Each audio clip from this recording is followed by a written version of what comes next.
Hello my dears, कैसी हैं आप सब। Welcome to my YouTube channel let's go to success. आज हम करने जा रहे हैं prevention of money laundering act 2002 का थर्ड पार्ट। इसमें आज हम पढ़ेंगे procedure of attachment, adjudication and confiscation of property. इसमें हम पढ़ने जा रहे हैं कोई भी ऑफिसर किसी शक है किसी पर्सन पर कि उसने कोई मनी लॉन्ड्रिंग एक्टिविटी की है या फिर कोई शेड्यूल ऑफेंस किया है और उस ब्लैक मनी से उसने कोई प्रॉपर्टी एक्वायर की है, तो वो क्या करेगा, उस प्रॉपर्टी को अपनी कस्टडी में लेगा और इन्फॉर्म करेगा एडजुडिकेटिंग अथॉरिटी को। अब एडजुडिकेटिंग अथॉरिटी क्या है? एडजुडिकेटिंग अथॉरिटी होती है जो एक्ट करती है एज ए जज और जिसको नोटिफाई करती है सेंट्रल गवर्नमेंट। और एडजुडिकेटिंग अथॉरिटी क्या है? एक लीगल प्रोसीजर को फॉलो करके ही किसी प्रॉपर्टी को कन्फिस्केट करती है, अटैच करती है। देखिए क्या है इसमें, एनी ऑफिसर ऑथराइज्ड और director not below the rank of deputy, यानी कोई भी ऑफिसर जो ऑथराइज है, जिसको सेंट्रल गवर्नमेंट ने ऑथराइज किया है, या फिर कोई डायरेक्टर जो क्या है डिप्यूटी की रैंक से बिलो नहीं होना चाहिए, has a reasonable to believe, यानी उसके पास रीजन है बिलीव करने का, उसको शक है कि a person is in possession of property of ML money laundering, he has committed a scheduled offense, such property is likely to be concealed, यानी कि उसको शक है कि किसी पर्सन ने मनी लॉन्ड्रिंग एक्टिविटी से पैसा जो इकट्ठा किया है, ब्लैक मनी इकट्ठी की है, उससे कोई प्रॉपर्टी परचेज करके अपने अधिकार में लिया है, अपने पोजेशन में लिया है, या फिर उसने कोई शेड्यूल ऑफेंस किया है। शेड्यूल ऑफेंस मीनिंग जो क्या है पीएमएल एक्ट के शेड्यूल में है। इसमें शेड्यूल ऑफेंस हमने लास्ट वीडियो में भी पढ़ा था। शेड्यूल में क्या है कि शेड्यूल को 3 पार्ट्स में डिवाइड किया गया है, part A, part B, part C, जिसमें क्या है तीनों पार्ट्स में अलग अलग क्राइम्स को, ऑफेंसेस को कैटेगराइज किया गया है। मतलब कोई पर्सन है जिसने कोई मनी लैंडिंग एक्टिविटी की है, या फिर शेड्यूल ऑफेंस में जो ऑफेंस मेंशन है उसने कोई ऐसा ऑफेंस किया है और उसने कोई प्रॉपर्टी एक्वायर की है और उस प्रॉपर्टी को कंसील किया हुआ है, यानी कि उसको डिस्क्लोज नहीं किया हुआ। Such officer pass an order in writing, तो ऐसा ऑफिसर क्या करेगा, इंक्वायरी करेगा और एक ऑर्डर पास करेगा रिटर्न में। और किसको ऑर्डर पास करेगा? उस प्रॉपर्टी के ओनर को।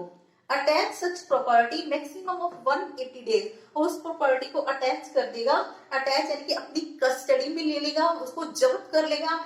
ज्यादा से ज्यादा वो 180 दिन के लिए जब्त करके रख सकता है। इसी टाइम के दौरान उसको कोई ना कोई डिसीजन लेना होता है। Report of such attachment to adjudicating authority, जो एडजुडिकेटिंग अथॉरिटी है जो एक्ट करेगी एज ए जज, उसको रिपोर्ट करेगा। ऑफिसर पहले क्या करेगा, नोटिस सेंड करेगा ओनर को और उस प्रॉपर्टी को अटैच कर लेगा, अपनी कस्टडी में ले लेगा। फिर एडजुडिकेटिंग अथॉरिटी को नोटिस सेंड करेगा। एडजुडिकेटिंग अथॉरिटी नोटिस सेंड करती है ओनर को reasonable opportunity of being heard, यानी कि उसको नोटिस देती है ओनर को और उसको क्या कहती हैं, अपना जो रीजन रख सकता है उसकी सुनवाई के लिए उसको ऑफर कर सकता है। आप इसे नोट कर लीजिए। इसके बाद हम नेक्स्ट करते हैं।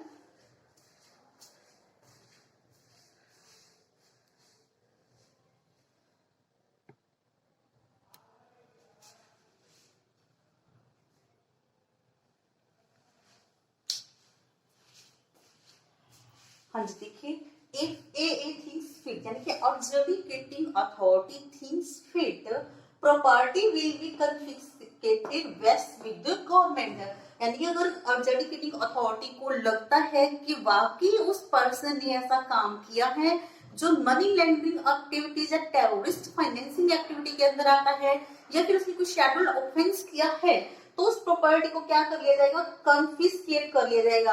अब देखिए यहाँ पे कन्फिस्केट का मीनिंग क्या है? कन्फिस्केट का मीनिंग है कि ओनरशिप को ट्रांसफर कर देना उस पर्सन से, किसको, सेंट्रल गवर्नमेंट को, यानी कि ओनरशिप किसकी हो जाएगी, सेंट्रल गवर्नमेंट की हो जाएगी।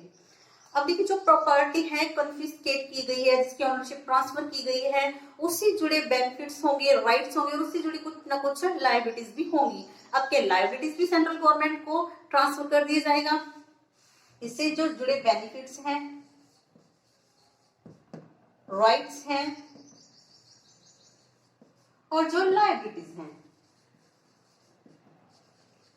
तो देखिए तीनों से सेंट्रल गवर्नमेंट को क्या ट्रांसफर होगा, सेंट्रल गवर्नमेंट को उस प्रॉपर्टी से रिलेटेड बेनिफिट्स और राइट्स ट्रांसफर हो जाएंगे, लेकिन उस प्रॉपर्टी से जो भी रिलेटेड लायबिलिटीज है वो सेंट्रल गवर्नमेंट को ट्रांसफर नहीं होगी, वो सेम पर्सन की रहेंगी, उसे ही सारी लायबिलिटीज को पे करना होगा।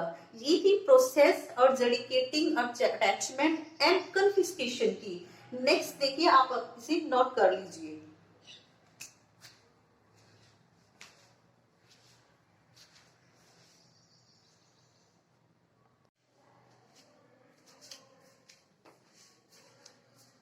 हाँ जी, देखिए नेक्स्ट है, what are obligations of bank, financial institutions and intermediaries, section 12 के अंदर रखा गया है।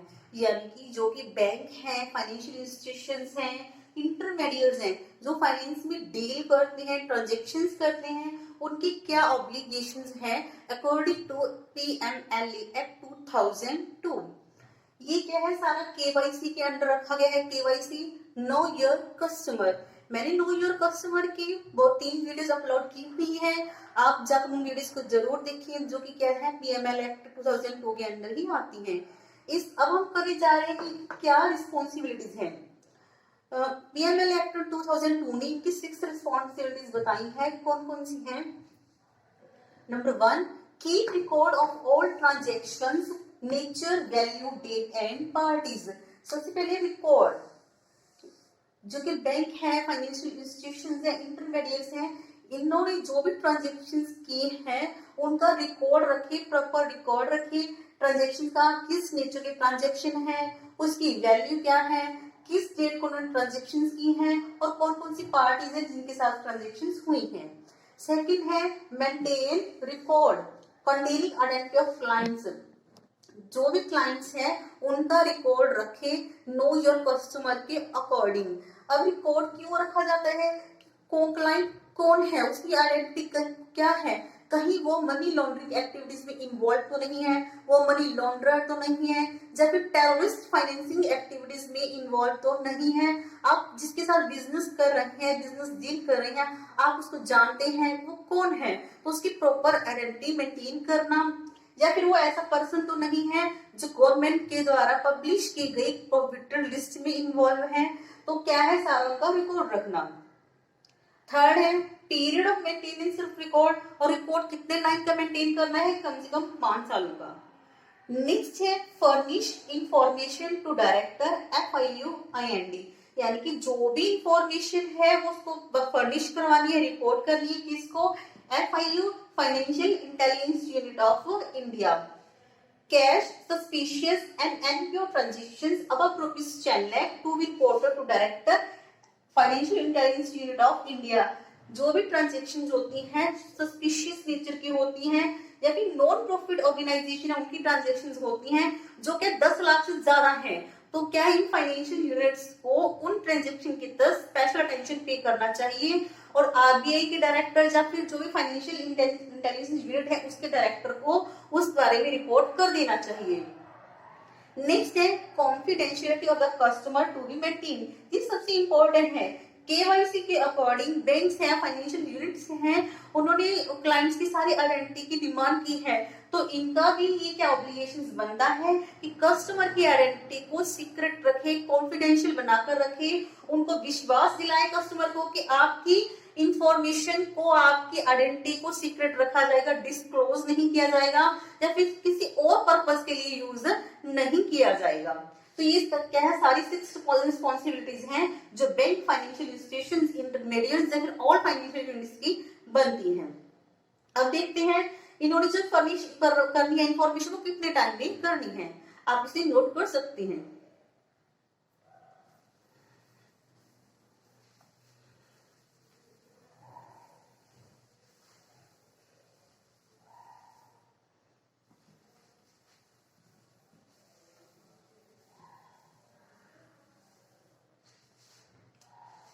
देखिए टाइम क्या है,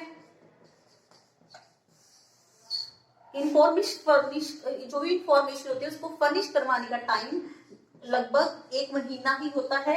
कोई भी ट्रांजेक्शन है, आइडेंटिटी है, रिकॉर्ड है, सस्पिशियस नेचर क्या है, उसका जो रिपोर्ट जो इंफॉर्मेशन फर्निश करवानी है वो 1 महीने के अंदर अंदर करवानी होती है। लेकिन अगर बैंक ऐसा नहीं करता, कोई भी फाइनेंशियल इंस्टीट्यूशन है, इंटरमीडिएट है, ऐसा नहीं करता तो उनको फाइन लगता है। फाइन मिनिमम हो सकता है 10,000 और मैक्सिमम कितना हो सकता है 1 लाख। एक है फाइन है for failure each failure of furnish information, यानी कोई भी ऐसी ट्रांजेक्शन है उन्होंने उसकी रिपोर्ट फर्निश नहीं की तो उसको फेल हो गई है तो उनको 10,000 से लेकर 1 लाख तक रुपए तक का फाइन लग सकता है। हर ट्रांजेक्शन का इतना है। अगर वो दूसरी बार ऐसा करती है उनको फिर से ये फाइन लगेगा। आई होप आपको समझ आया होगा। आप KYC नो योर कस्टमर्स की वीडियोस जरूर देखिए। अगर आपको मेरी वीडियोस पसंद आती है लाइक कीजिए, शेयर कीजिए, कमेंट कीजिए और मेरे YouTube चैनल को सब्सक्राइब कीजिए। Thank you, good luck and happy study.